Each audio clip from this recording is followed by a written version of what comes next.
Services को लेकर एक बहुत ही कॉमन सवाल ये है कि अगर मैं एक एवरेज स्टूडेंट हूं, अगर मैं एक साधारण विद्यार्थी रहा हूं, तो क्या मैं इस एग्जाम को क्रैक कर सकता हूं?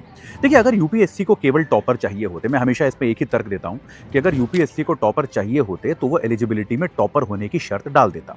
यानी कि यूपीएससी ऐसा कर सकता था कि भाई अगर आपके ग्रेजुएशन में 60% से कम मार्क्स हैं या फिर आपके 10th और 12th में 75% से कम मार्क्स हैं तो आप एलिजिबल ही नहीं हैं। उसने ऐसी कोई शर्त नहीं डाली, इसका मतलब उसको केवल टॉपर सेलेक्ट करने हैं, ऐसा कोई सिलेक्शन बायस उसके पास नहीं है। यूपीएससी हर तरह के व्यक्ति को बराबर मौका देना चाहता है। लेकिन यहां पर एक चैलेंज ये है जो आपको खुद समझना होगा कि अगर आप एक एवरेज स्टूडेंट रहे हैं तो जनरली क्योंकि आपका एकेडमिक परफॉर्मेंस नीचे रहा है तो आपका कॉन्फिडेंस थोड़ा सा कम होता है। तो इसका मतलब ये है कि आप यूपीएससी निकाल सकते हैं, यूपीएससी अपनी तरफ से इसमें कोई जिसको हम कहते हैं रिस्ट्रिक्शन नहीं लगाता, लेकिन आपकी जो मनोदशा है, आपका जो मेंटल मेकअप है वो आपको टॉपर्स वाला करना पड़ेगा। अगर आपका मेंटल मेकअप जो है वो टॉपर्स वाला नहीं है, अगर आप अभी भी एक एवरेज स्टूडेंट की तरह ही सोचेंगे, देखिए कोई भी स्टूडेंट एवरेज क्यों होता है? क्योंकि बस वो सिलेबस किसी तरह से कंप्लीट करके थोड़ी थोड़ी तैयारी करने की स्ट्रैटेजी बनाता रहता है।